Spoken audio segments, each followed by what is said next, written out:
Yo, what is going on YouTube? We are super excited to be back with another week of the Quigley podcast. This week, me and Banksy got to sit down with our boy Kish from Oklahoma University, and he got to talk about his previous time playing in their esports program, as well as his time in the drum line playing for OU. And, of course, we got into some personal takes on our thoughts on Halo, the latest announcements, and maybe some personal stuff about College Halo's future and where their team's kind of moving. So it was a really good episode, and we're super appreciative for Kish being on with us, and we think you guys are going to really enjoy this one. It was a straight vibe to just sit down and talk with Kish for probably one of the longest episodes we've done in a while. So don't forget, you can catch us on Apple Podcast or Spotify every Friday morning, and then the following Saturday morning, you will get the video version just like this. So without further ado, here's the video. Quigley is part of the SuperPods network. You can find SuperPods on Spotify, Apple Podcasts, Patreon, and Twitter at _SuperPods. You can also join our Discord at discord.gg/SuperPods. Thank you for your continued support, and happy listening.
Yo, what is going on, everybody? We are back with another week of the Quigley podcast. And this week, I got to be honest, we're super excited. We're getting joined by one of our very own previous D2 championship winners in the Boomer Sooner, Kish himself. How's it going? Wait. What? The nickname threw me for a loop. I'll tell you what, I wasn't ready for that one. Wow. Wait, what does that make me? What do you mean? I don't know. Never mind. He doesn't know football. He thinks I just called you a boomer. He doesn't know ball. I know where he's from. I hung out with Tyler all the time, who actually loved you guys. Our old caster loved you guys. I don't know why.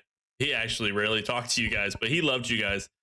But yeah, we have Kish on, which has been a request for some time. And I don't know if it's because of whatever relationship you and Ben have, or if it's just because everybody in College Halo and just love you. All right. But from He's just a vibe. That's true, he is. But from OU marching band to Halo, I need to know how you ended up where you're at. How did Halo get in your life? You know, you're being a part of the, OU's marching band and being as invested in that. That's a lot for somebody. It's not a simple task just to be a marching band and then go do other things. But you managed to do it. Yeah. So funny enough, I'll give slight background on like my college and everything. I did 2 years community college to start off. So I graduated high school. I did 2 years. I didn't really do any extracurriculars or anything in community college. It was just kind of like I did classes. I was going to school, kind of trying to figure out what I wanted to do for my major. Worked a little bit here and there. And then when I was looking to transfer, because for anybody who's listening to the pod who doesn't know me well, I'm from New Jersey, currently there right now. It's where my parents live, born and raised in Jersey. And I said I want to go somewhere outside of like the tri-state area. So Again, if anybody doesn't know the tri-state area around here, New York, New Jersey, Pennsylvania, they're all like super, super close to me. And all my friends, like they go to Penn State, they go to Rutgers, they go like to New York for school or to some New England schools. And I was like, I kind of want to go like far. I love traveling. My family always traveled. So I looked at a couple of schools and I actually only applied to 2 schools. I applied to the University of Oklahoma, and I applied to, funny enough, another school that has College Halo. Do either you want to take a guess? Another school that Was has the college. Utes? Is that what it is? It was the Utes. What'd you say, Ben? I didn't hear what Ben The said. Utes? No, not the Utes. Not the Okay, Utes. okay. Wait, hold on. Okay. Hold on. Let's think. Is it in the same like area of the United States? It's in my region. Wait a minute. Are they You still? got, like- Are they current? Are they current? No, they're not Oh, current. Is it New Haven? It is. wow. Oh, So those are the 2 schools I applied to, and I actually got accepted to both. And then I went to the University of Oklahoma because I have family out there. So I kind of like reconnected my family from like literally halfway across the country, which I thought was super, super cool. And then I had auditioned for the marching band. That would have been 2020. And I got cut.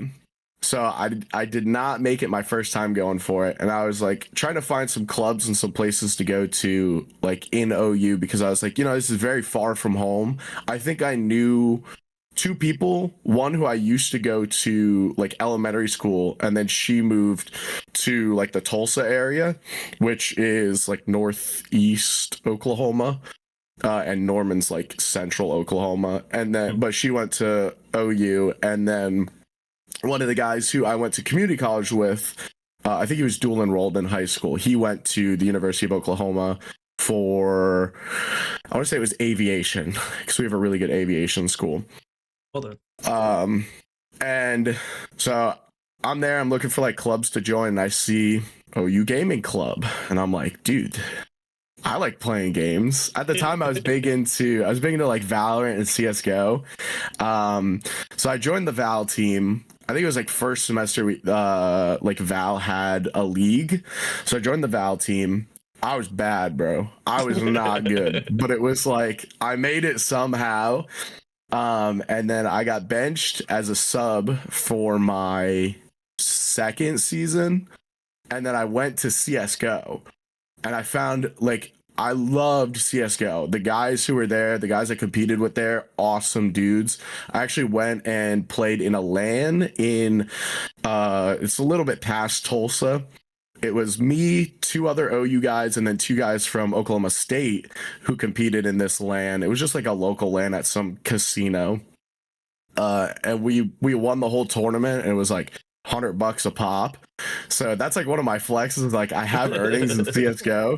So it's pretty cool. So that's kind of how I came about doing OU esports. But the marching band side of things, like I said, I got cut in 2020, but 2021 I did an audition, but I was pursuing a music minor, and one of my friends in one of my classes was like, he was on the snare line.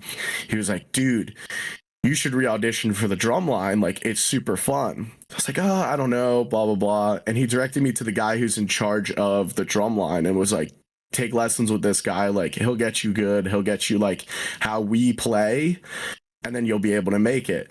So took lessons with him the whole like semester, and then like auditioned, and I was like, dude, I do not feel good in this audition. And I made it's pretty much a drum set what I played my first year. It's like what they give people who are like one spot off of making it. And I was really upset at myself because I was like, dude, I knew I could have done better. But I was like, you know what? This is still going to be good for me because this is something I want to do. Yeah. And it's going to be like a little bit less stressful. And then long story short, like year after that, I made the bass drum line with one of the guys who ended up being my roommate, and then I was the bass drum section leader my last year in school. And actually, the marching band is like the reason I didn't compete in Halo season 1. So there was a long period of time where I was just like back end for OU, and I didn't compete for OU Halo. When Halo came out, I had transferred to Halo. I said to the CS guys, I was like, no shade, but like I want to help start this team because I love Halo. Like that's my I don't want to say like that's my game. Like I'm not like crazy good at Halo, but like first shooter game I played was Halo 3, right? Don't give me that look, Ben. Don't lie on the podcast. You are crazy good at Halo. Like, well, I mean, I don't like go out and I don't compete in like HCS Open or anything like that. But first shooter game I played was Halo 3 with my brother. He played it at some like LAN party that was in town that one of his friends had, and he was like, "That's the game I want." And my dad was like, "You know what? You could play that game because you're shooting aliens and not people." And I was like, that was the same for me when I was young. Yeah. I feel like that's why a lot of people fell in love with Halo, because like that's the shooter you started with. But it was like super sick. I remember having nightmares over the flood when I played Halo 3 and everything. but I was like, that was my game. I was like, I'm helping start this team. I don't care what anybody thinks. Like I'm going to Halo. Like as much as I love competing with CS, like Halo's my game. Like I want that to do well for a long time. So I was back in for Infinite for, I want to say like 6 semesters or something, 5 or 6 semesters. And then our B team actually needed one more player. And I was like, fine, like I'll compete, right? Like I'll do it. Even though I didn't like want to put that much time into, like I wanted to give it to somebody who actually like cared and wanted to put that much time in. And then I loved competing. And then I think it might have been 2 semesters I did B team. And then my last semester I competed with, I think it was our only team at the time. I don't think we had 2 teams. I think it was our only team. But it was the semester after we won the D2 champ that I competed. So one could blame me if they wanted to on the reason we didn't two-peat. I'm joking, of course. We had our name D2 champ. So like, I mean, well, I was coached during I think like the year and a half prior to our D2 champ. So technically, I got a chip under my coach name.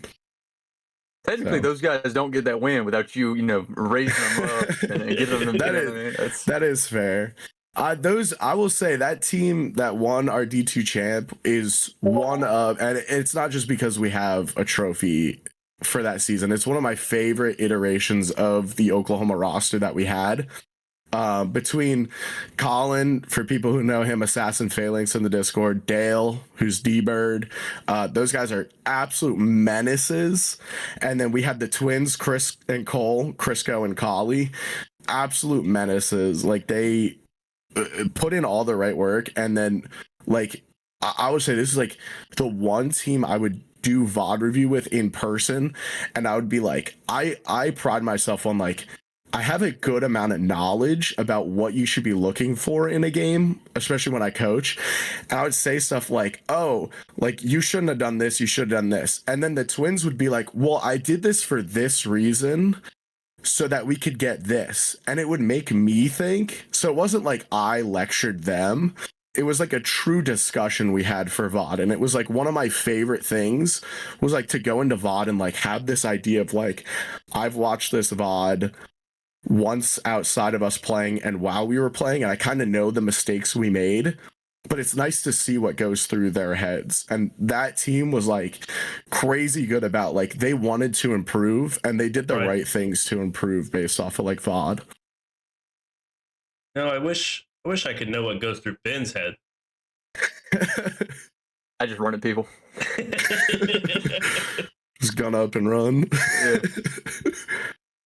I think the OU roster, I mean, every iteration of it has been a thing in College Halo.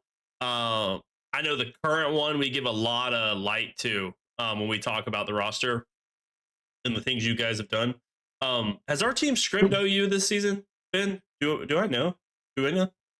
One time, I think. Yeah, I don't think they had their full team. I think they had to do pickups or something. Yeah, it was a pickup. Might have been that, yeah. But Which, to be fair, I feel like this season has been the most scrims I've ever played in my life.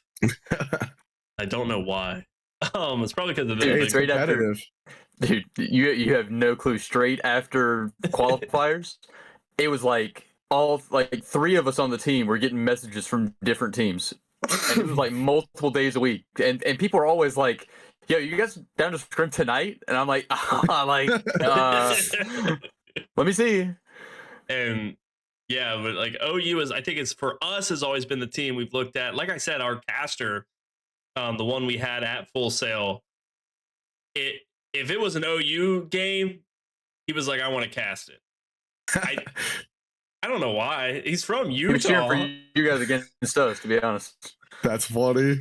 He was, Bro, listen, I think OU, like any sport, this goes for like basketball, football, softball, esports. You either love us or you hate us. I think that's the craziest thing about like Oklahoma culture is like it always will feel like Oklahoma against the world, because you're either getting absolutely dogged on, or everybody's like, oh my god, Oklahoma, like they have the Heisman winner, they got the next like they got the next last shot. It's like I feel like that's how it feels like for us, and that's mostly like outside of esports space, but it's like there is a lot of like publicity around like OU, which is great. so let's touch on, so it's a club, right? It's only a club. It's not like a separate department or anything. So yes and no. I could talk hours on this. I'll try to give you like the TLDR. So it started off as a club. Recently, I don't know the exact. I should know the exact timeline, but it was within the past like 2.5 years. We changed to, the acronym is OUECCI. Yeah, I think that's it. Which is OU Esports and Co-Curricular Innovations. So that encompasses both the club and the competitive side, but it's under student affairs. So our director of esports is an employee of student affairs, which is part of the reason we're able to use the licensed interlocking OU logo for OU Esports. Oh. And I believe this may not be true to date, but as far as my knowledge is, which could be like a year old or so, we're the only university where that is like true, where we use like the university's logo pretty much as our logo. Yeah, okay, that's actually pretty sick. I didn't even think of it like in that term of like having to have that connection. Yeah, it's crazy, and our director of esports does a fantastic job of like pushing that, like this is next generation, like esports is something that people watch. Esports is entertainment as much as like football is. Like maybe not every single title, but if you look at look at CS:GO events, right? Like people watch those even if they don't play CS. Well, I guess it's CS2 now, but still people watch CS even if they don't still play CS. They're like, I want to see Simple, I want to see Twist, I want to see, name a player, like or a team, like I want to see my region win. And I think that's a big thing, is like professional esports like is popular. And I think it's just getting the old heads who work at universities like on board with like, this is the future.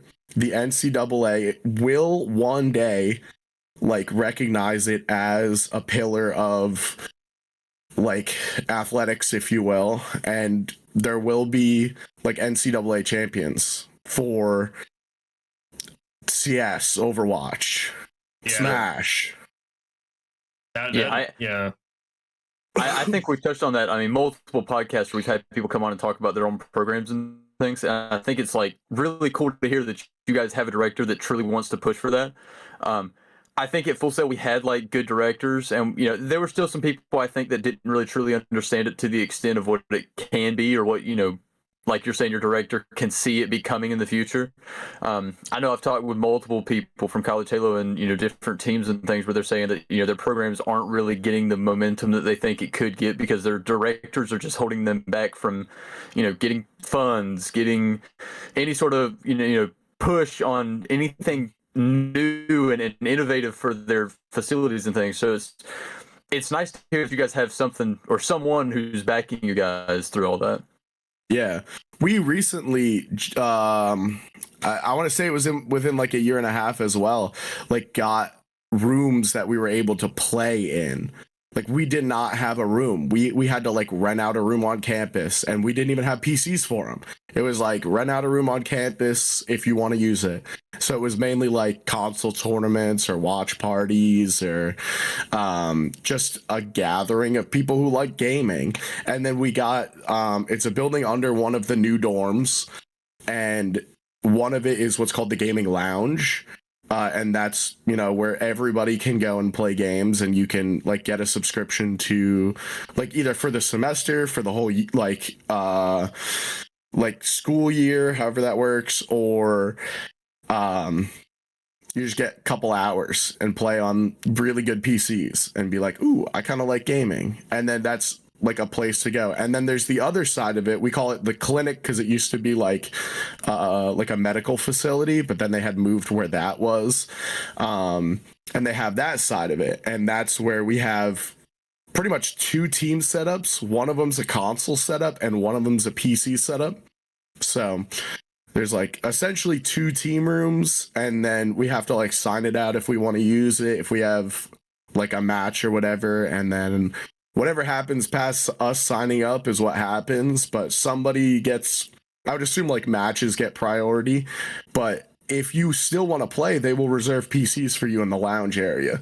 But it's one of those things where like, do you want to play in a more public space for your scrim or your match if that room's open, or do you want to just play on slightly worse internet, not hardwired, something like that? But it's still like they're working to get us like really good resources. Touching on that, I mean, I don't know how much you know about Full Sail. Full Sail is it's a media school. It's a essentially like a movie video production school.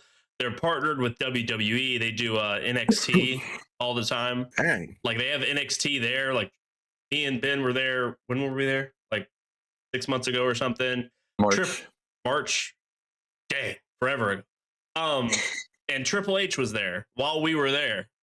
Dang. So like Full Sail is not, I mean, you see the advertisements. They're like, get your gaming degree, right? It's not that kind of school. And that, for every listener out there, it has a part of the school. But we just, during that time, we posted that we got a new facility and all this.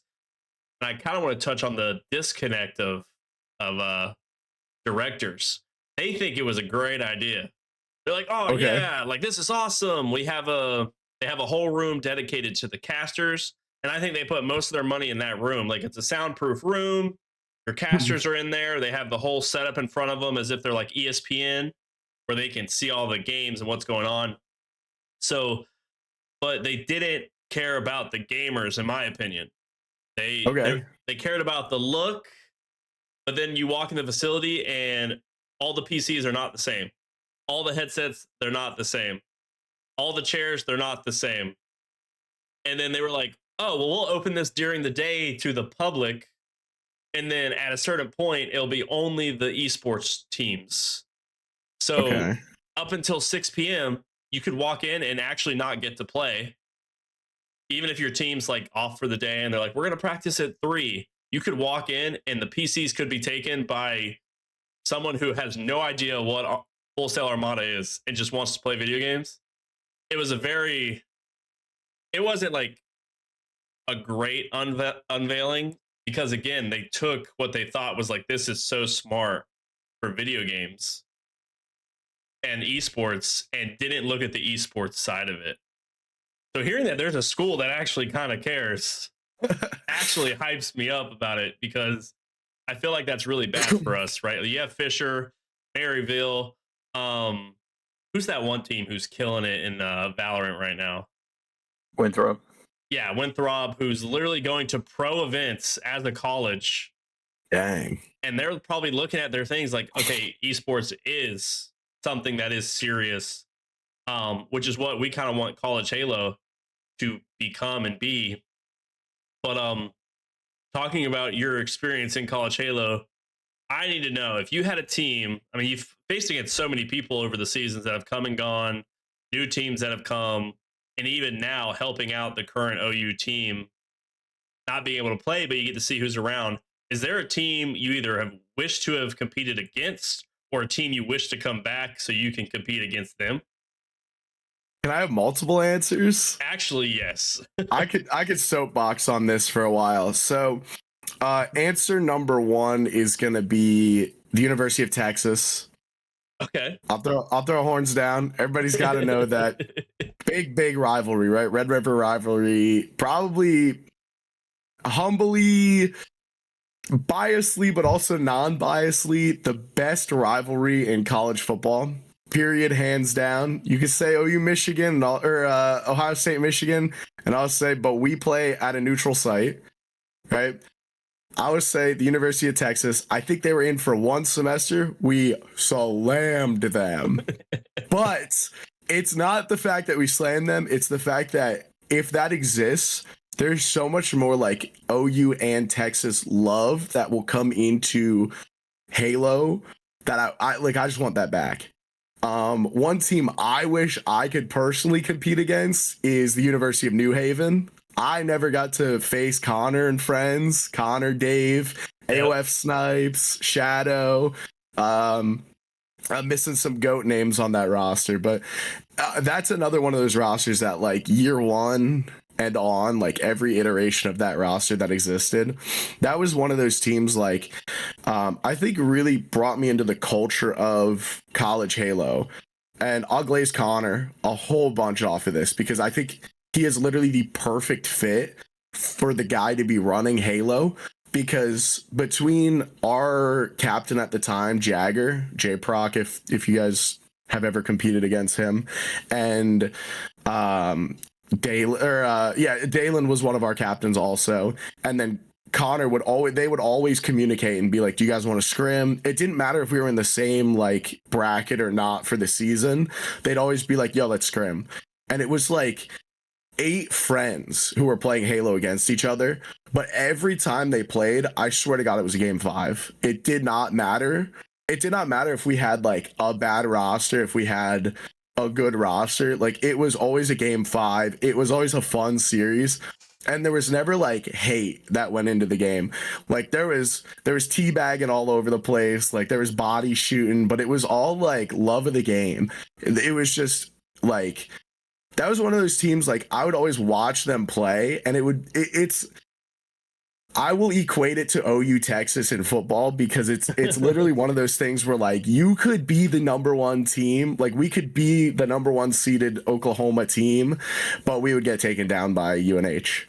Or UNH would be like predicted to win a game because they've beaten X amount of people that we've lost to, and we would take them.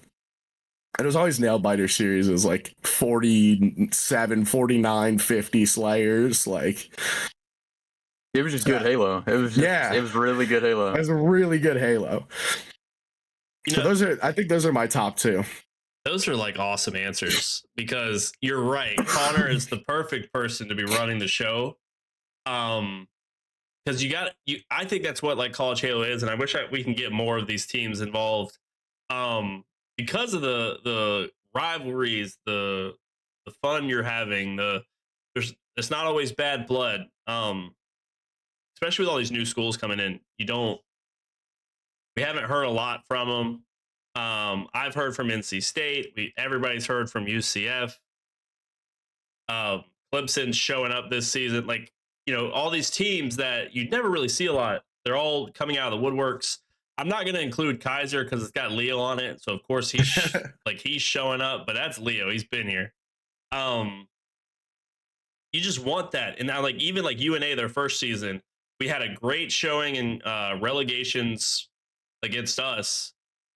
And since then, it's been nothing but love, nothing but, battling it out. Our last series not so hot, but rough. But it's always been one of those things where that was a team we always took the team for game fives. It was who was going to come out on top. And I think those are the best experiences ever. College Halo has nothing but solidified that for me, at least. I know for Ben, I'm gonna be honest, we wouldn't be here without Ben. You wouldn't be here without Ben. Honestly, Ben's in love with you. I'm gonna tell you that. I love Ben. True. I love Kish. I love Ben. But it's one of those things where College Halo has done more than just Halo, and I think it shows what a Halo community is and what is hopefully gonna just kind of blow up. I hope next year we get a good announcement. We all do. Stupid campaign nonsense. I'd love to hear Kish's take on that. On Campaign Evolved? Yeah. I mean, This just is another- initial thoughts. What were you thinking? This is another soapbox I could go on. So I got my degree in computer science. So I'm always thinking on like technical sides of things. And you got to think like 343 started with, you could say Halo Reach, but let's call a spade. That was Bungie's last game. Yeah. Their first game was H4. And H4, look at it for what it is. Good campaign, bad multiplayer. Right. Yeah. I would say like mid campaign, bad multiplayer, right? And then you go to H5, you got like probably the worst campaign in the series. And then you got the diehard multiplayer fans who respectfully, like that was a good multiplayer. But I think to all the tried and true Halo fans, like that's not a Halo multiplayer still. Just like for the sole reason that like it moves too fast. But me personally, I'm not saying I don't like it because I like the fact that there is that skill gap and that like Halo is no longer just like a walking shooter and you just like every once in a while like have an ability that does something crazy. Like I love the fact that there is like a higher skill gap in movement and everything. But then you get to Infinite and then you have like probably 343's best multiplayer and arguably I want to say like most balanced multiplayer, the one that has like the best skill gap, the one that like it's very learnable and it's very accessible because the multiplayer is free to play. You got to keep that in mind. Like those are all like recipes for a good game. And then you have this campaign that had all these false promises that fell through. Was it decent? I thought it was a decent campaign. Like I thought it was an okay like storytelling of what a Halo campaign should have. It was probably 343's most middle ground campaign, but they've never had anything where like I was ever like, oh my god, like this is Halo. So I think with Campaign Evolved, the biggest like takeaways are Halo 1, hard to mess up, like really, really hard to mess up. You especially like they said it blatantly. They have the original storyboard, so you straight up cannot mess it up. Yeah, they're doing a couple of changes to it, which is sick. I think modernizing it's super cool. I think the one big redeeming factor is you're gonna have Halo 1 assets for whatever you do beyond this point. So you're gonna be able to take H1 modernized and be like, oh, I need something Forerunner, and just pull from like the mission The Pillar of Autumn. Now I've seen a lot of like, oh, the mission The Pillar of Autumn doesn't look like Forerunner structures, and I kind of agree with that, but you got to think like they're looking for pretty, how can we pull in new fan base, keeping our old fan base, and new fan base being PlayStation. I think huge win, PlayStation. Huge win, modern movement in an old game with new looks. And it's essentially like ground up. Like this is a true remake. It is a remake. It's not a reskin. Like this is all like what you want out of a Halo. So as much as I'm very upset that they didn't announce any multiplayer with it, this is like what Halo needs to win. They need something people will play. Maybe it's not repetitive. Maybe you can't play it over and over again, but it's something you could be like, Halo's back. And then they could just build off of that. Okay. How much of I Halo like that take, CE? actually. How much of Halo CE did you actually play? I have Halo CE for the original Xbox, but I Mhm. don't have an original Xbox because I used to get the thing where you could like put in the Xbox games in the 360. And I've played through it on the 360. I've played through it multiple times on CEA and Master Chief Collection when that came out. So I've done my fair share of like playing through the story. So I'd say a good decent amount. I'm a Okay. big Halo fan. So we've kind of teased Ben on this because Ben has a strong opinion. Ben's a baby. Okay. Okay. Ben's never experienced MC at all, or CE. He's never experienced MC at all. Bro. Let's keep it Like- 100% here. I'm just gonna go ahead and leak here. I'll let anybody who watches this one will just get it. I have played probably, I don't know, like a third of H4. I played all of H5's campaign, and that's it. That's it. Wait, you Yeah. haven't played the trilogy, bro? Yeah, he hasn't played Bungie's Halos ever. I'm gonna cry. So That's so Oh, it's sad. coming. Don't worry. yeah, it's it is coming. We do have plans to put him through the ringer when it comes to Halo stories and what he can experience as a whole. Won't leak everything, but he's never experienced it, and I grew up with it. I had CE on the original Xbox. I had Halo 2 on the original Xbox. Halo is what I grew up with, which is why I just so when Halo Infinite came out, I like okay, I dropped COD and I came right back to Halo. Rightfully so. Right. And one thing I'm a game design major. That's my first degree is game design. So my first thing was what is 343 doing? Do they work 8 hours a day? Like, what are we actually doing? Because Unreal is very easy once you have the concept, but you made a statement just now that I related so well to. They're creating everything in Campaign Evolved. They could pull it to the next game and so on and so forth. I made that statement to Ben. I said, I want you to think about it. I know you don't like this announcement, but they have quite literally said that Halo Reach weapons are going to be in Campaign Evolved. We're getting the needle rifle. We saw the Magnum back. So more than likely, they're going to recreate every weapon that chronologically should have been in CE, which is why we're getting Reach weapons in CE. That makes sense. And then they're going to move forward as well into, obviously, they're going to do a Halo 2, Halo 3. So it's easier. One thing about Combat Evolved's multiplayer, if you didn't know, it's copy and paste. The original. Yeah. As in like CE to CEA or CE. No, just the way the maps are made. Yeah. Is they're loops, right? They're small maps, but they're loops because you weren't supposed to sprint back then. I think there could be an announcement of a multiplayer addition to it, and it's a free multiplayer like we kind of have with Infinite. That would be huge. I think they could do it because if they really do copy it, CE's multiplayer was small. It's easy to make. Once you have the assets, it's very easy to make because they literally pull it out of the story. Is they just pull different assets because they were lying to Xbox the whole time. So would you like a Halo Infinite with that new, like what they showcased, like kind of multiplayer experience? Like a Halo Infinite multiplayer, but assets from Yeah. CE. Yeah. I think I would. I think I would like that a lot. I think my big thing is how much of a skill gap will there be? Because I think that will dictate how long of a life cycle there will be for competitive. That's true. That's the age-old question. Yeah, because I mean, how long have we had Infinite? 4 years, right?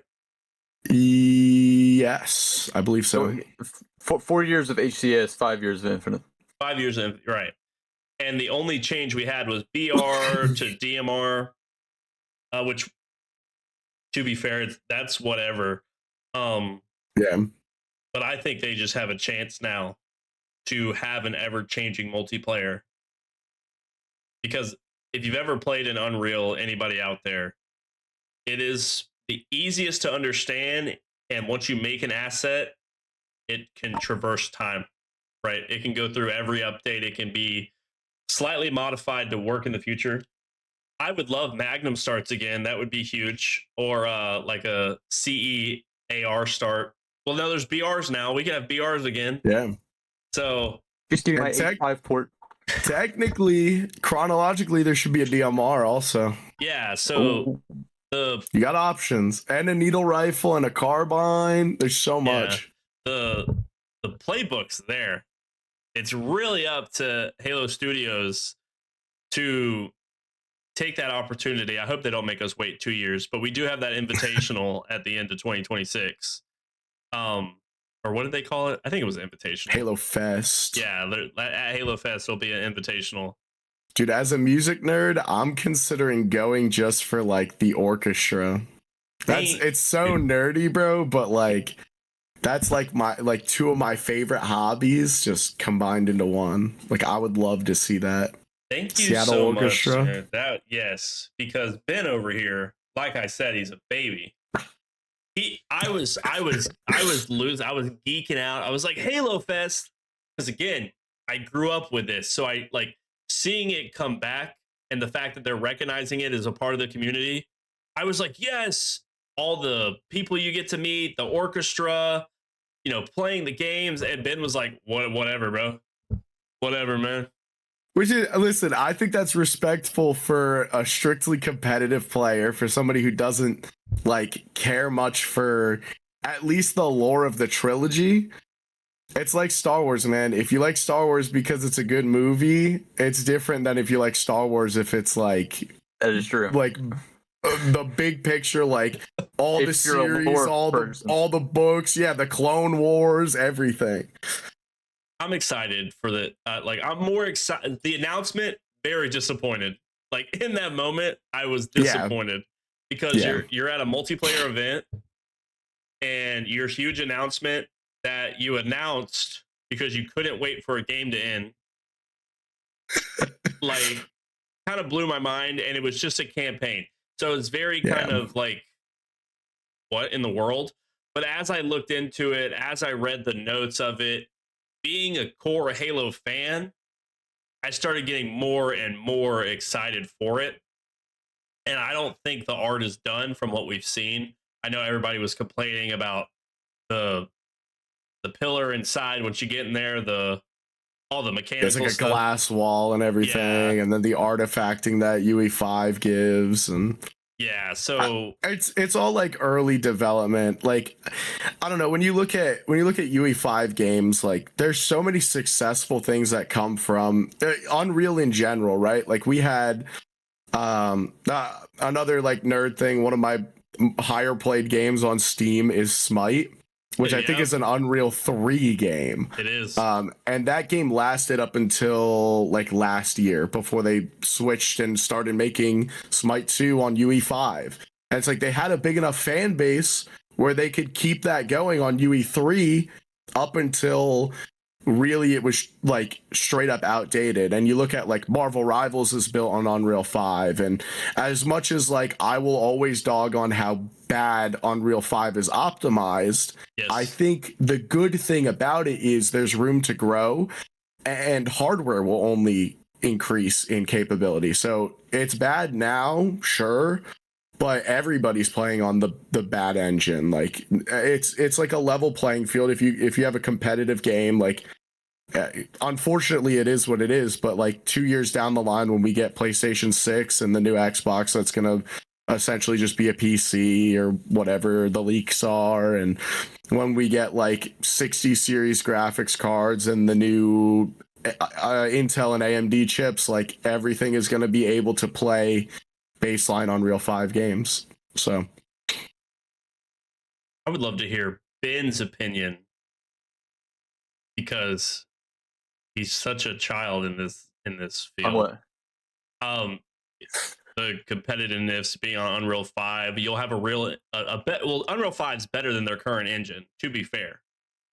Because when you work on your own engine, that you created, if you mess it up, you have to figure out how to fix it versus somebody else fixing your problem. So Trust me, brother. I play Destiny 2. I know. um, so I think um, and it's kind of better for Ben being as he's officially an Onyx player. okay. Let's go. Yeah. My thought on that, like, I don't have any real take on, like, my extensive knowledge of Unreal Engine 5 is I had like 3 classes in it where I had to create a UI for a game that was already created. So I know how to make a UI in Blueprint, but I couldn't tell you how to what a static mesh is or how it, you know what I mean? Like, you can't tell us I think that's farther than my knowledge goes with Unreal. I just know, like, engine work, engine has physic. If physic don't work, engine can't work. That's so true. The hours of like being up all night just trying to teleport one way. Gosh, I don't miss that degree. look, I think this is a great. Okay, I think this is a great opportunity to actually talk about something that just happened yesterday. Me and Kish were both a part of in the College Halo scene. What did I do? The first Spartan Showdown of this season. Oh yeah, tell me about this, because if I'm not mistaken, I gotta see this. You guys, Which didn't was win? which was a legacy 4v4 draft. So it was a draft tournament 4v4, but it was some settings that Killjoy, Killjixi, however you want to say his name, and Odin worked on to kind of give you a more like older Halo feel. And it was also BR starts. I should have been Yeah. there. It definitely felt different. It felt different. Listen, I may have dogged on it while I was in it. I will say this. Shout out to them for putting in the work for it, because I know, like, how much effort it takes to put together a Spartan Showdown, because I'm attempting to put together one as we speak. That will happen in December. Currently it is, I'm gonna plug it right now. Currently it is listed for the week of December 3rd. We're looking at that weekend, like 5th, 6th, 7th. So trying to narrow that date down. I wasn't 100% sure, but I'm trying to do not like movement setting differences, but like, I'll leak. It should be fun. It's gonna be like a year 1+ tournament of HCS. So it's gonna be like old weapon spawns and everything, like no GAs. Like all of that. My God. It should be like it's gonna like low key be Fiesta if everybody doesn't like everybody remembers, like, all right, no GAs, we're going at it. But it should be a lot of fun. Like, sandbox is out there, and I think that's one of the things I love about Halo. But where I was getting at was, bro, those settings had me checked. Yeah, they were a little weird. They were a little weird. It was like I was on my knees, like walking around the whole time, and like you would jump, but it was like not old gravity, so you would like do a little, and then you would try to like crouch jump onto something. It'd take you like 3 tries to get up onto it. 100%. So, bro, where am I going? There was no mental in Halo Infinite, so we were having to try to crouch jump everything. That's hilarious, actually.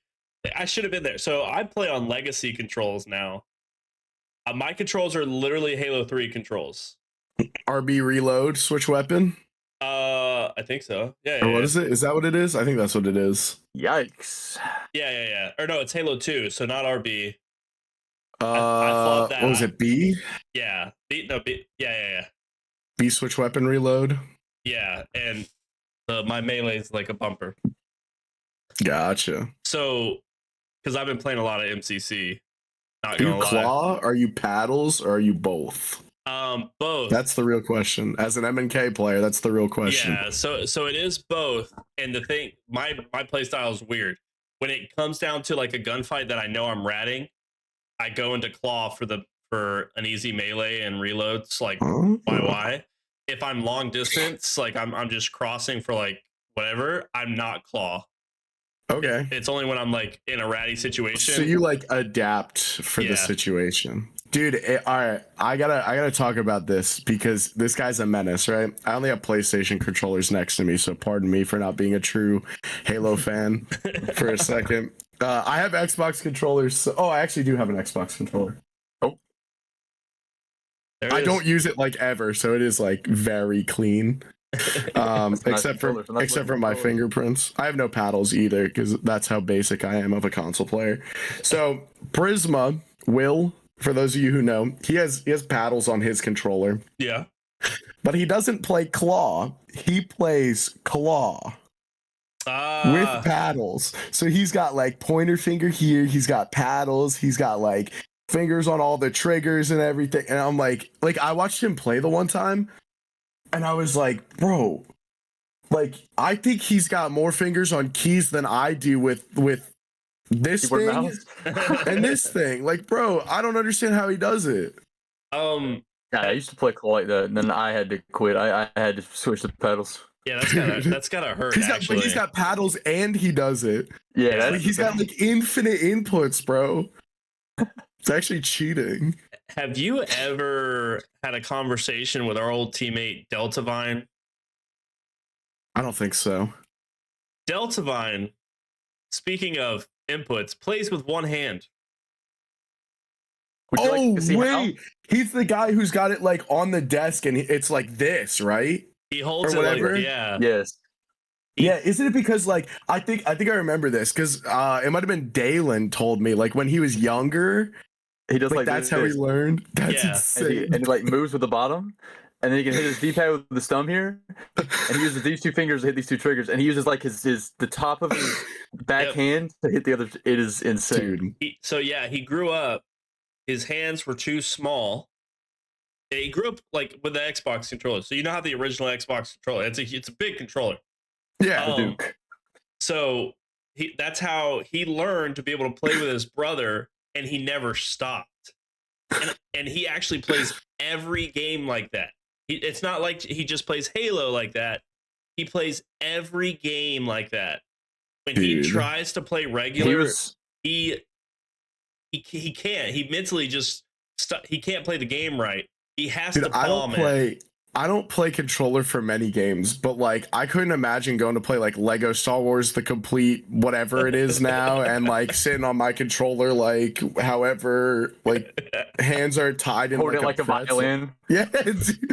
Well, it's actually funny. He right there, perfect.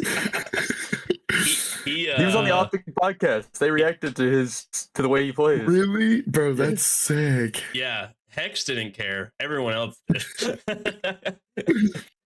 Hex was his old self. He was just like, what's it matter? And then everybody else in Optic was if he's good, he's good. Yeah. Everybody else in Optic was like, oh, that's so cool. And it's like, you're right. He's playing with one hand. And when you think about it, if he pivots you, where's my controller? I need to hold this thing to. Bro, he's literally moving with his palm. So his palm is moving him, and he's looking with with the same hand. This guy doesn't know we can't see him. I know, but can't see him. I'm trying to figure it out. He's trying to get another view on the pod. That's all. Dude, like, fair enough. So with one hand, he moves and looks. If he pivots you with one hand. Dude. And then you just feel bad because that man was 2000 Onyx.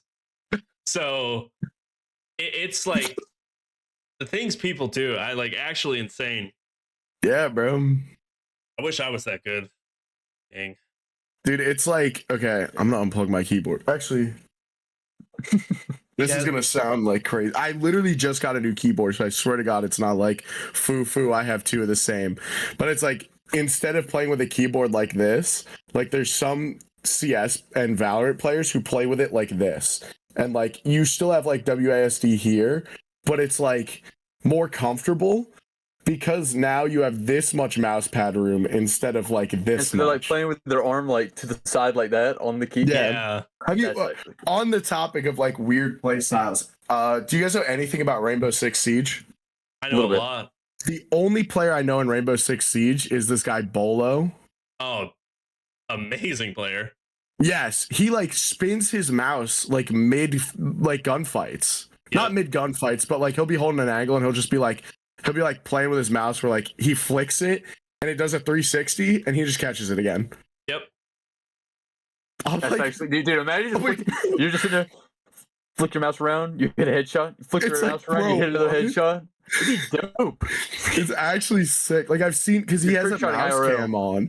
He's got a mouse cam on, and it's like one of the craziest things ever. Like he'll be holding an angle, he'll just be like flicking his mouse, and I'm like, what is this? It kind of makes you question why and where did, like, obviously we know Delta's story. Delta's hands were too small to hold a controller when he was a kid. But then it's like, you're sitting here, you're like, I got a wireless mouse, I'm bored. But you're a pro in a video game with like a high ceiling. You know what I mean? Like you're stomping someone so hard, you're like, I got to keep myself entertained or I'm gonna fall asleep. Yeah. So you just start flipping your mouse around. Like he can't open TikTok on stage. He starts exactly, because they're gonna think it's like cheats or something. It's absolutely insane. And you hear about all these things. I mean, like mobile gaming's huge, and people show up with like these special pillows to play it. Yes. Like I watched COD Mobile Live one time. Yeah. There was a CDL event. They had 3 stages. One was challengers, one was the main event, and then COD Mobile World Championship was on the left side. And before CDL started, that was all that was playing. So I went over there and sat and started watching. Yeah, they have like full on arm pillows and sleeves and mess. So they're leaning. I'm like, dude, are we taking naps or are we competing for a world championship? Like, I will say the one thing that I dislike that people do, and I kind of get why they do it, but I won't soapbox too far onto this one, is like I think it started mostly with like Fortnite players where they would get like the basketball sleeve and wear it. I was like, dude, you don't need to go and do all that. Like, I promise you. But there's a lot of Valorant players to do that now. Yeah, the point is like if you have a glass mouse pad, like your arm is supposed to like get less friction with it. So like I understand why, but I'm like, bro, it looks so silly. Like you look like you're about to go shoot a 3 against LeBron or something. Oh man. No shade to anybody if they do that in Halo, but bro, it looks silly. That's now if we ever have a Halo LAN, somebody rolls up one of those, bro, we're dogging them. I don't care. Bro, I'll do it with like an OU Jordan branded one just for giggles. I'll get like the leg sleeve too that like kickers wear. Yes. Like the one cleat that's different because my kicking foot is like it needs a different shoe. Like I'll do the whole 9 yards for it. Just gonna come in with shin guards, like shoulder pads and everything. Like if I want to piv, I'm gonna piv the monitor. I go for a melee IRL. Did you guys see the guy at Worlds in the free-for-all who threw his controller and almost hit the guy next to him?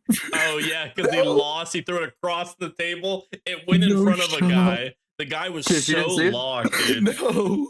The guy was so locked, dude. You know how they have the monitors are sitting on, like, they're normal monitor stands. You know, they're not on arms or anything. I guess he, like, lost a piv or something and got upset. And he says something. I couldn't even hear it in the video.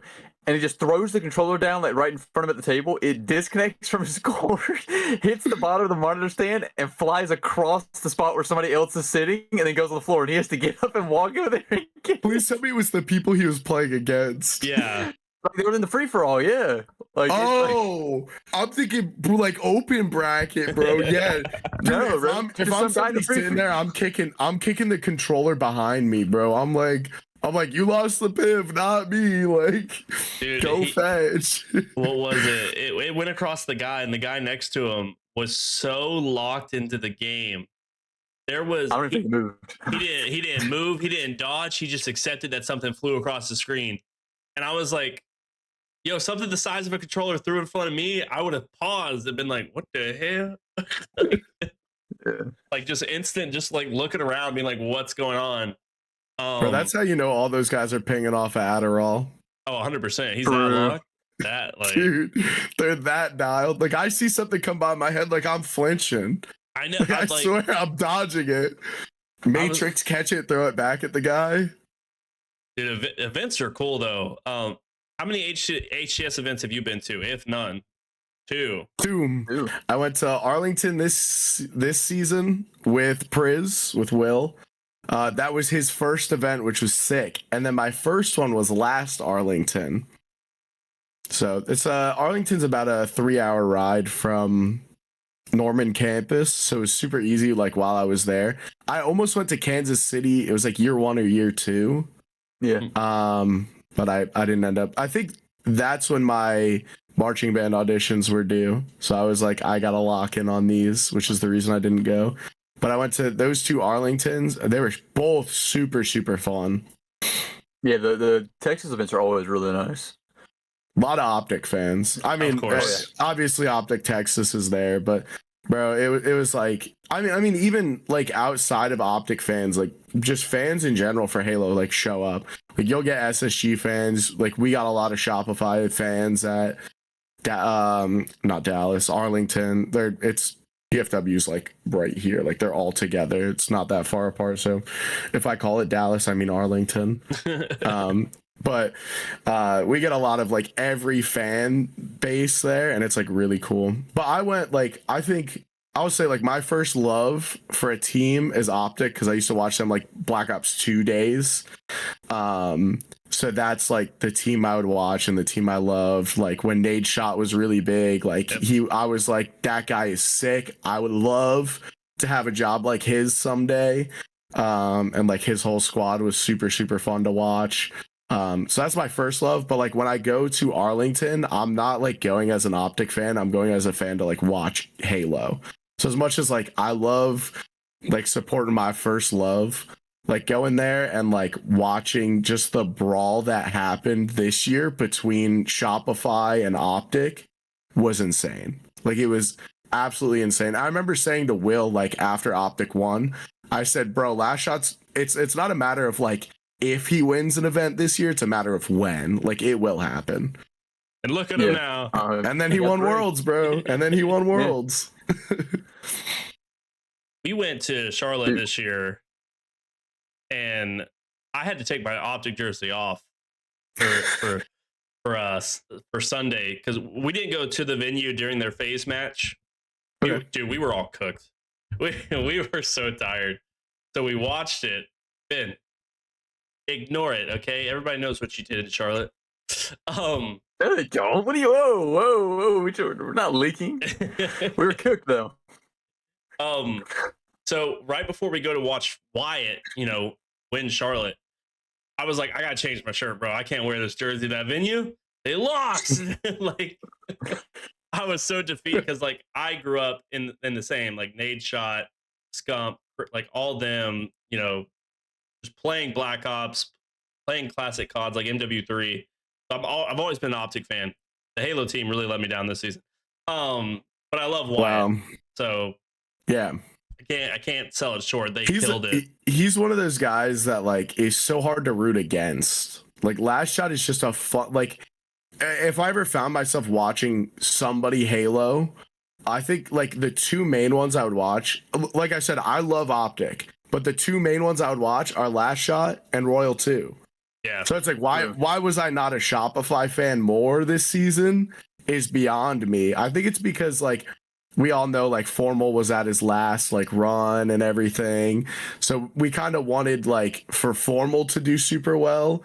But then we have this relationship, like a lot of us have competed against Last Shot and a lot of us have like had a closer connection to Last Shot at the very least than we have like Optic. And we're like, bro, like this is like we can't choose. It's like house divided in your own head. Literally. I remember they kept saying, they were like, you're gonna support Wyatt. I was like, yeah, I'm supporting Wyatt, but I'm gonna wear this jersey until until Optic loses. And then they really let me down. It was rough, but it was a fun event. Like Halo is just such fun events. We did a lot of side events during that. Ben didn't. Which ones did you not play in, Ben? Was it the 4v4 Halo 2? I did not play in the 4v4 2, and I did not play in the 2v2 Infinite. Oh, I played in the 2v2 Infinite. Bro, round 1, it's me and Stan versus Zoom and his teammate. Oh, I was like, all right. I was like, what's up, Zoom? You want a free win? that's funny. But I think we could have won that Halo 2 4v4. The roster, it was me, Odin, Connor, and Dog Bear. And Goats. we went the distance with it. We just played map 2 bad in it because it was best of 3s, which was depressing, but it was. But it was so fun. That's why I like the Spartan Showdowns, is because like we do stuff more or less. I wish we had Griff Ball. Sad it changed. Can I get a leak on why it changed? Because it's the Quigley podcast and it's over with. I can give it to you if you want it. Yeah, Kish wants it too. Nobody signed up. I was gonna say, I think I know why too. Yeah. So just I mean, and I feel like it was just like everything just ran really quickly, and I don't think it really got announced with plenty of time for everybody to be ready to sign up. Not really on the. I think we probably would have had a good decent number, right? I mean, we only have 4 teams in the tournament that we did end up having, right? And so I think it was a timing thing. But shout out for UNA and a huge shout out to Odin to hosting it and keeping everything together. I mean, even though there were only 4 teams, they hosted they hosted the whole day. They kept stream going. So I mean, Odin looked phenomenal the whole day. It looked phenomenal. It was great. Always does. There's a thing though. Now next weekend should be a different story because there's plenty of time. Today we're recording this on Monday the 3rd. The next Spartan Showdown has already been posted in announcements. So by the time you guys are watching this or if you're listening on Thursday or watching this on Friday, I may have just said that wrong. If you're listening to this on Friday or watching this Saturday, there you go. You'll have 1 to 2 days to still sign up. It is going to be York's YCP's hosted tournament. It will be a 4v4 draft again, but this time it'll just be regular HCS settings like you're used to in your normal games. Make sure you guys sign up. Alumni are allowed, so get in there and make sure you guys are playing. Because I mean, last year this was my favorite one. I think USM hosted this style tournament last year, and it was just 4v4 draft, and that was a vibey tournament. I'm signing up for that. I'll be I'll there. probably sign up. What day is it on? Sunday? Sunday at 1:00. Easy, bro. Easy. Yeah, I'll be there. 1 Eastern, just so everybody knows. Yeah, 1 Eastern. Good call. I got you. I'll sign up for that. I'm gonna send a PSA. I need to leak my comms real quick because I've been using this website. It's really weird. It's sesh.fyi/timestamp, sesh.fyi/timestamp, and you could get like generic Discord, like it's in like alligator brackets. I don't know what you want to call them, but it's a format that puts everything in local time, and that's how I've been sending things to teams. Because I'm in Eastern, my team's in Central, and some of the teams we play are Mountain Time. So it's super easy for me to be like, all right, I'm looking for a scrim at like 8 Eastern. And then I get that format, I send it to my team, and I send it to this team, and it'll say like 7 Central or 6 Mountain Time for whoever's looking at it. Like it gets your time zone for it. So that, I will say, I need to put everybody on that because it is goated. It is absolutely goated. I'll DM it to you. It's sesh.fyi/timestamp. I'm not sponsored, I promise. It's just a goated resource that I found that I think everybody needs to use. And it's not a virus too, I promise. Thank you, promise. I actually love that. We actually need that because there's so many times I'll send, or Ben will send something, or I'll send something, and we're like, Eastern? Is it our like? Because we're all we're not all Eastern. All over the place. Yeah, we have Central and Eastern. Those are our 2 time zones, but we all talk in Eastern. Like we never actually say Central to anybody, except maybe OG sometimes. That's fair. I try to say central for my guys as much as I can, but it's like to like just forget about even saying time zone. I send that and then I put parentheses local time. Like Ben, if you look, I put that's what I put in the casters channel today when I was Oh, is that thing that you okay? Yeah, that's that. That's why I said local time is because it's literally like you're Eastern, right? So it'll probably say 8 and 9:30 for you.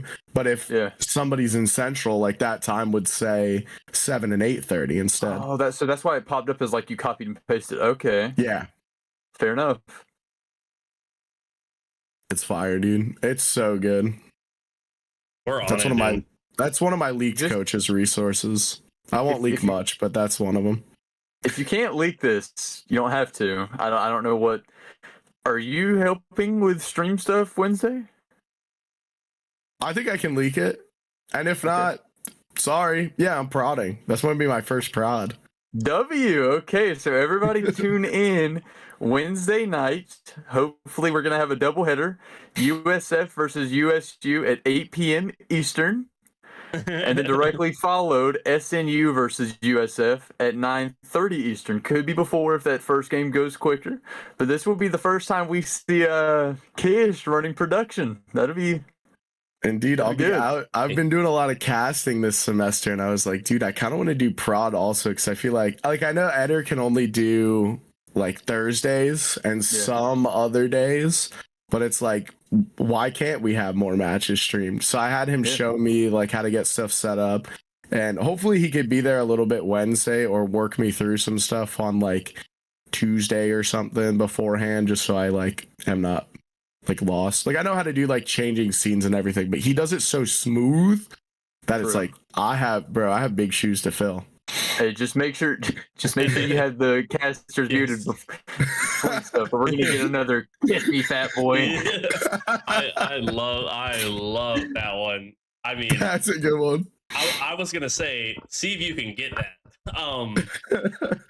Because that would just be like accidentally not muted or something. Yeah, because that would be like that's one of those things that if you make it a thing, it's a thing, and it could just happen. Somebody new on the prod team just forgets to mute, and then something hilarious comes out of it.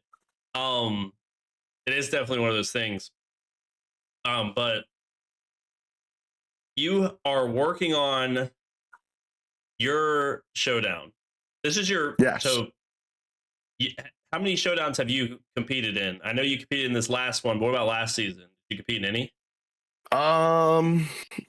I competed in the 2v2s one because my teammate was Tipsy, one of your guys. And then I did one of the, I think it was the draft tournament that USM did because my team was Naz, Kiljixie, and Zenny. And then I feel like there's another one I did. Were you in our 2v2? Was that last semester that you hosted it? Yeah, that was the last one of the year, I think. We spun the wheel and like the captains were picked. By the wheel. Yeah, and you could veto and everything. Yeah. Yes, because I vetoed Tipsy for like the meme because I was like, why not, right? Like, I don't think I had ever played with Tipsy, and then I respun him, and I was like, all right, it's fate. I gotta play with Tipsy. I remember that. Yes. Gosh. So we're coming back again with the 2v2. Before we get to our last question, I want some insight from you. What did you like from that event to like, should we bring the wheel back? Should we adapt on the wheel? Like, did you like the whole thing? Dude, the wheel is OP.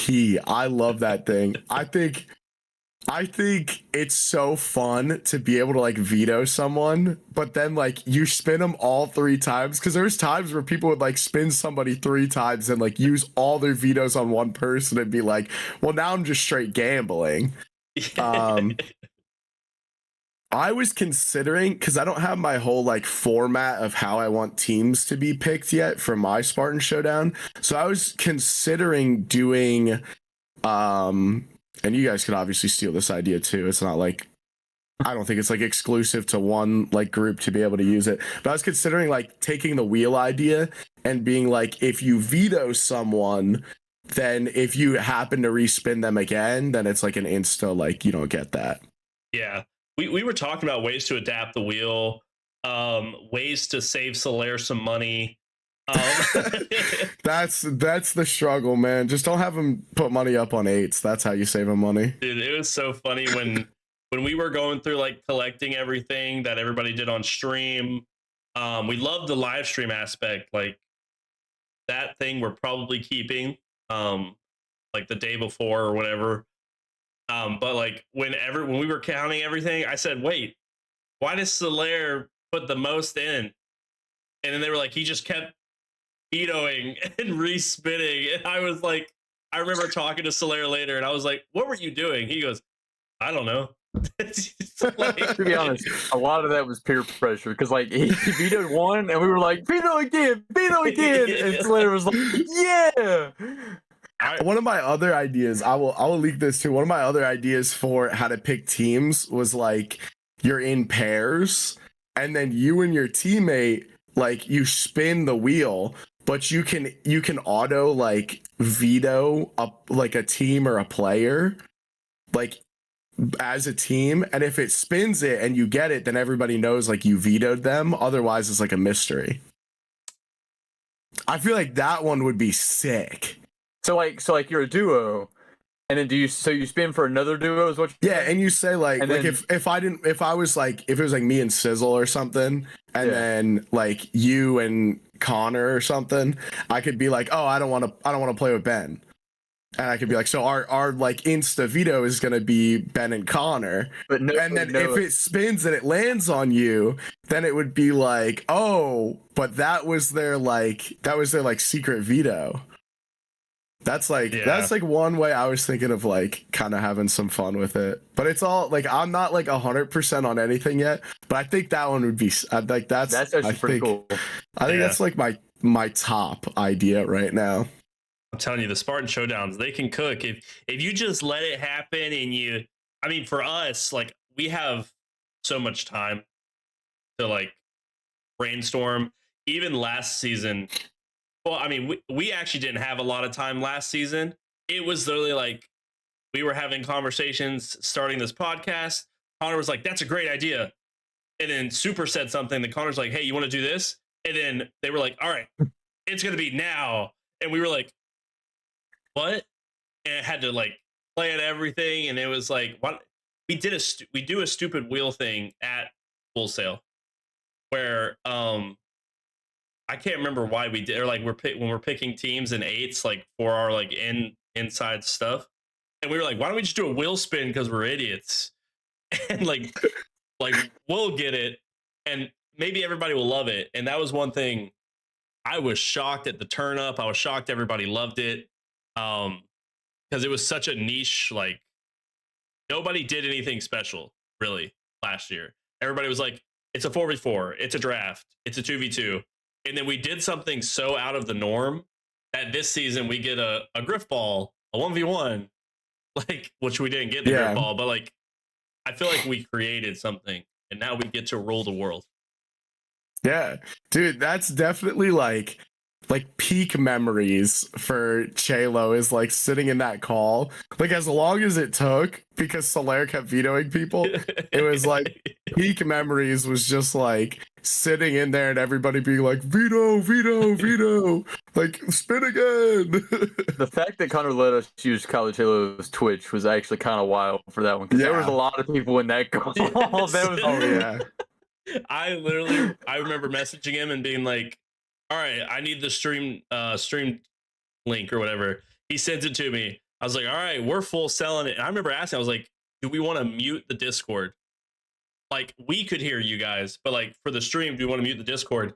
And everybody's like, nah. And I started thinking about it. I was like, okay, who's coming? And then it's like, Soap could show up, Sizzle, like all these like old heads just showing up that you don't know if you want them in this environment on stream.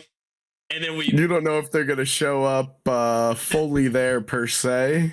Yeah. and it was like this season, Chase might be a question. Soap being invited might be a question of like, can you hold it in on stream, right? Because love the guys to death, but those are our people that we know are gonna be like, just say something out of left field, and you're like, Soap, you're muted. Like, Sorry, Tools.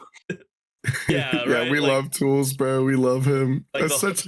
Oh, I won't say too much. I won't say too much, but that guy is a sweetheart, bro.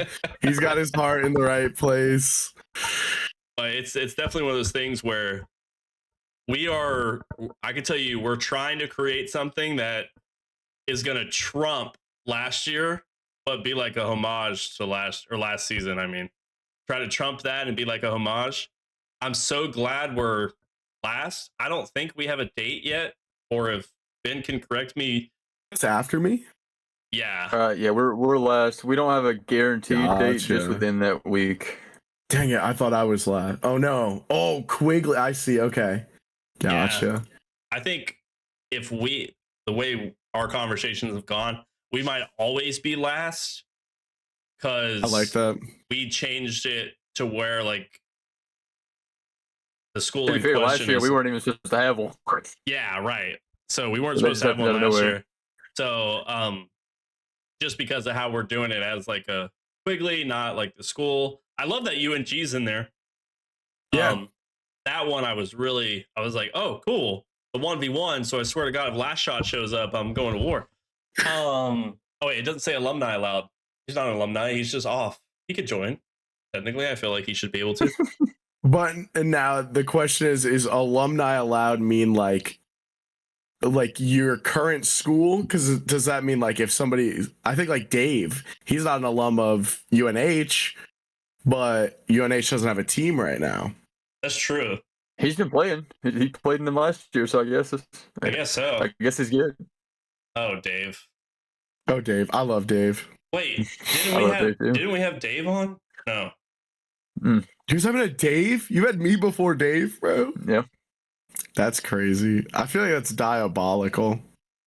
I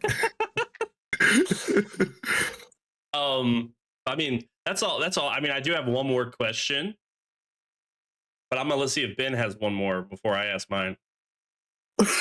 Well, usually my question is the last one, but I mean, okay, I'll go first. I like to kind of end off with this question usually, because I think we usually get like a good insight of where we've been, right? We ask you about your past as a player, as you know, in school, all that type of stuff. But what is Kish's future? Where you know, you said you graduated with this computer science degree. You know, maybe we don't have all the ideas in place, because I can guarantee you I don't either. But just an idea of what's the plan going forward. So a little insight right now: if you're looking for a job, you're probably not going to find one. Job market sucks, bro. Job market sucks. If I've put in 200 job apps, like that's on the low end of my estimate. And I've gotten 2 interviews, and I'm actively pursuing one right now, which is sick, but that one could take a long time. But future of me, I would love to, my goal is to work in cybersecurity. I love that end of computer science. I'm very passionate about security. It was one of my favorite classes I took at OU. Goal is to get back to Oklahoma. I love it there, the Sooner State. Beautiful weather as much as it is destructive. But it is beautiful, I will say. So that's kind of like current goals. Everything else is like gonna happen based off of like those 2 main things. I like that. Well, let's say sidebar question, then I'll let Minky take it off. You're like lived through some crazy weather out there, like while you were there for school and stuff. There's been a couple tornadoes that are like nearby. I think the craziest is like when hail comes, you see like a green sky. And it's just like, yeah. And the first time I saw that, I was like, because I think it was also a tornado warning. I was like in awe, because I was like, what in the world is this? Like, I've never seen something like this in my life. And my friends were like, oh, it's fine. It's just hail. I was like, bro, just hail. Like, what is that? Like, what? And then we saw tornadoes. I think the coolest one I ever saw was I was on the top of a parking garage, and like in the distance, you just see like sky, and then it's like, but like here's the ground. It's like you see that funnel like start to form, but then it was like whoop, and I was like, That's actually pretty cool. It just I was went like, bang. Oh, dang. bro. That's actually kind of crazy. It's actually funny that Ben asked that question because every time we get hit with a hurricane, this man drowns, by the way. Because North Carolina infrastructure is horrible. They love, but hurricanes just love to sit on us. Like they don't Yeah. move past us. Better or worse than like New Orleans?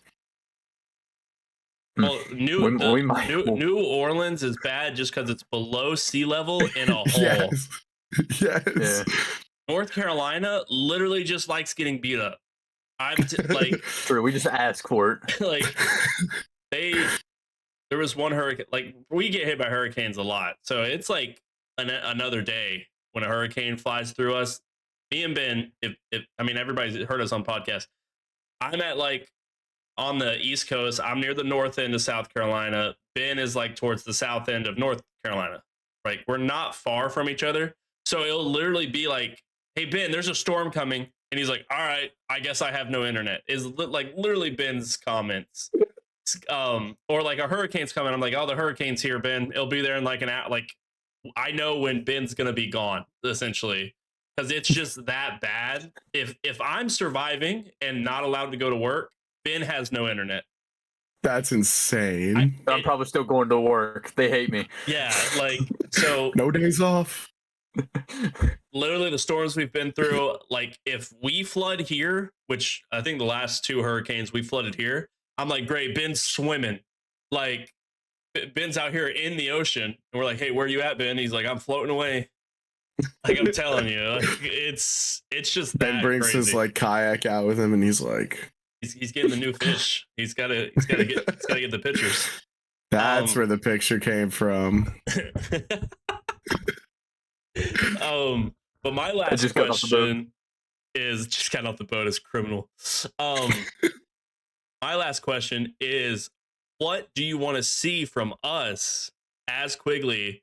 I mean, you watch all the time. If we don't get a stream where I see Kish say something funny, it's not fun. Okay. So, All right, I guess that's fair. so like, what is something you want to see from us, and or expect us to do, like as Quigley, to grow the brand? Dude, I want to see reels on the Halo Instagram of the pod. I could talk to Nazcast. We could figure something out. We're supposed to have YouTube reels. I do a bad job with that, so I'll try to work on that. I'll try to work on that. Accidentally calling Ben out here. Yeah, I'll work on it. I'll work on it. Funny enough, it is Ben's job. We do That's true. have 6 TikToks out there. 6? There's Yeah. 6. That's crazy. Hey, a couple of them are up there in the thousands of views. I'm just saying. Yeah, some are on YouTube too. One you can watch one of me. I just can't shoot straight. It's so bad. But yeah, There's a really good one of him getting run over by a tank in Battlefield. Well, there's 6 on 6 on YouTube. oh, they're all 6 there. The tank one's horrible. It's literally me and Ben's like gaming relationship in that moment. Is like I start IGLing and then he does. It's so bad. But yeah, then you heard him here, Ben. That's what he wants out of us. All right. Okay. All right. We're gonna lock in. You got to make it happen. Just not soaps. Don't get reels out of that one. And I'm sure you can get a couple. He can be PG. Occasionally, yeah. He literally asked in it. He's like, "Hey, can I say this?" And I said no. Super said keep it to a minimum, and he ignored both of us. So He asked if he could tell me a joke live, and I said, you have to send it to me first. And he sent it to me, and I said, no, dog, you cannot say that. It's like, Is that just like hard cut from the pod? yes, it's out. That's fire. yeah, it's crazy. But Oh, I love him, bro. dude, College Halo would not be College Halo without soap. So Absolutely not. but anyways, Is there anybody you want to shout out for yourself, your socials, anybody that's given you an up in the industry? I'll start with social. I don't stream, but I should. I love streaming. If you want to follow me, twitch.tv/KishAsh should be all one word. If not, try an underscore between it. I'll shout out my team, the guys I've been coaching. You got Will, Prisma. You got TJ, Halo Top. You got Sloan, who's Sparkles Fart. And then you got Sheev the Senate, who is Job. Those guys are goats. They're putting in work this semester. Honestly, really proud to see like how much improvement they've done, especially like being able to get them PCs more consistently. Like Will is one player that comes to mind, like huge. That guy is like exponentially improved. When he's at home, he plays on Wi-Fi and he plays at 70 FPS. But the second you put him on those 165 hertz monitors, bro, is like, it's night and day how different that guy is. And he locks in like that much more because there's just like one more aspect for him to be like, all right, like I got it. Like I can play this. So huge shout out to my guys. I'll gas them up every single day of the week. They've been putting in great work. They've been wanting to put in great work, and we're shooting for another D2 chip. Not 100% sure if it'll happen yet. We got one more big game ahead of us. All of the games I always say are big games, but specifically one in mind that's going to be a big game coming up to see how our season kind of can finish out going into playoffs. But big shout out to them. Big shout out to Colin for helping me with the OU team, Assassin Phalanx, and Cole still helps in the background, Kali. So I would not be. This team honestly wouldn't exist, this OU team, without either of those two. So huge shout out to them, and shout out to everybody who like stays competing in College Halo. Everybody's absolutely goated, and keeping passion for Halo is number one thing. I agree. It's just my favorite. This has been a W pod. I can't lie. This has been a good one. This has been awesome. Yeah, everybody, go follow him. His at will be in the description of the physical pod and the YouTube video. I promise I'll remember this time. I think I missed soap is what I missed. He knows already. But yeah, you can follow us on Apple Podcast and Spotify, and as well as, like I said, the video goes up on YouTube the following day. So Friday is your podcast for Spotify, and then you have the video where you can see our lovely faces. Everybody misses Ben every once in a while, and we have Kish right below us. Dude, I'm telling you, he's like a phenom or something. I don't get it. As me and him like fought in our last match. He has to get a haircut though. Yeah, we both do actually. I haven't got a haircut in a while. I'm on my way there after we record this. Of course you are. I hope you're back on time for the prediction show. Back. But yeah, just follow us on all our socials. Follow Kish, give him some love. Definitely follow College Halo. As well as a shout out, we do also partner with Ghostify and their podcast, Sounds of the Arena. Their episode 3 is out, and they post is it Tuesday? I think it's Tuesday. I believe so. Yeah, every Tuesday to hear NASCast tell whatever he talks about, esports wise, Ghostify related.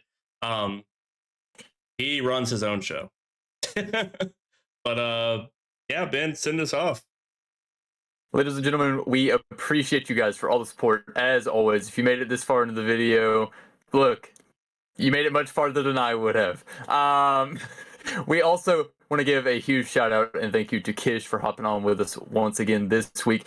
We're gonna have to have him back soon. I'm gonna be honest; he might be the best guest we've had in a while. And let's be honest, he was much better than Soap. Well, better is subjective. So some people might like Soap a little more. That's true. I don't believe that. No. All right. No, but thank you guys. As always, we will catch you guys next week. Peace out.